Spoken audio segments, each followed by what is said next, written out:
In this video, I thought I would show you a few different ways that you can work with your racks and your plugins in Cantabile. If you had a chance to watch any of my other videos using Cantabile Lite, then you should be pretty familiar with the layout of the program. Right now I have a session loaded up with 3 different racks. I've got a piano rack here where I've got an instance of my piano loaded up. I'm using a Synthagee's Ivory Grand piano for this video. I have a rack here, I've named it EQ, and I've put some EQs in there, and obviously in my reverb rack I've got a couple of reverbs set up and ready to go. Now if I play my piano right now, I am going to get the sound through all of these plugins right now. I've got the sends set up so that the piano rack is going to go into the EQ rack, and it's going to be processed by these plugins, and the sound will then go into the reverb rack. And it's going to be processed by those plugins as well before it finally makes it to the output. Now what I want to do here is come up with a couple different sounds, a couple different piano sounds that I can save and come back to at a later time and just go directly to that sound and have everything all tweaked and ready to go for me. So what I'm going to do is bypass or suspend the plugins that I don't want to work with. And since we're talking about that, I'll just mention briefly the difference between bypass and suspend. And the easiest way to think about it is just think about your car running. If you have the engine on and it's running and you have the gear in neutral, then that's the same as bypass. You've got the engine there ready to do some work, but without it being in drive, you're not going to go anywhere. But if you go ahead and suspend the plugin, that's just like turning the engine off. It's as simple as that. The sound isn't going to be processed at all by the plugin, and the plugin itself has been suspended. Now for me, that becomes kind of critical because this particular computer I'm using right now for these videos, it's a little bit older. It's a couple years old already. It doesn't have quite the horsepower that some of the newer systems have.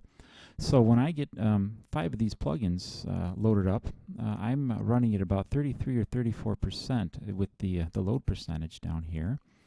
And if I have another 2 or 3 more EQs or some more reverbs that I want to have loaded up in these racks, I'm not going to be able to play the piano at all without getting glitches and such. So for me, it's a real handy feature to be able to suspend the plugins that I don't want to work with. Now you can see by suspending the plugins that my load percentage is already dropping down. If I go ahead and suspend all of these plugins except my piano, it's dropped way down to 3%. So you can see what a difference it makes to be able to suspend your plugins. Now if I just come back and bypass them all, you'll see that it doesn't change at all. The engine's still running, but it's not being used. So I will go ahead and suspend the plugins that I'm not going to work with. I'll go ahead and tweak all the sounds tweak all the settings the way I want to get the sound I want. And then once I'm done doing that, I want to kind of create a new rack, a new place for this piano sound to go where I don't have to work with all these plugins. I want to do the work here and then create a new rack that has a new sound. So all I need to do is select the plugin I want to make a copy of, and I can just drag and drop it. I can do that and hold the control key, of course, because I want to make a copy of it. And when I do that, this rack is automatically created for me. I can click on new rack, of course, and that does it, but I don't have to. I can just drag and drop and the rack will just show up. And then I'll do the same thing with my epic verb. I'll just drag and drop, hold the control key to make a copy, and now I've got a new rack. It has this sound that I want. It's already tweaked and it's ready for me to play it. The only thing I have to remember to do now is come back up to my piano rack and change the destination of my send. I'll just make sure that rack 1 now is selected. And of course I would rename this to something more appropriate, but you know how to do that. So rack 1 will work just fine for us right now. Now I've got even more plugins loaded up, so that's going to increase my load even more on the system. So in order for me to quickly get my load back down to a reasonable level, I can just bypass the whole rack. Now by bypassing this rack, rather than going through and individually selecting a suspend, I can do that with one click. If I've got 4, 5, 6 plugins in here, I don't want to have to click all those suspend plugins. I'll just click on bypass on the rack line here, and that'll take care of all those plugins for me. And you'll see that my load down here, my load percentage is back down to a reasonable level. It's just taking into account the 3 plugins that I have working right here.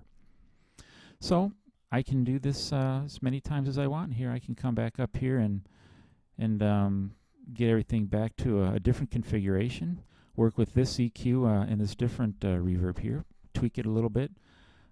Copy those down to a new rack, and now I've got another one to work with, and I can name that something else that's more appropriate. So that's it. That's working with racks and plugins. So hopefully this has been a good introduction to showing you the use of multiple racks and multiple plugins, and also showing you a few of the different routing techniques that are available with Cantabile.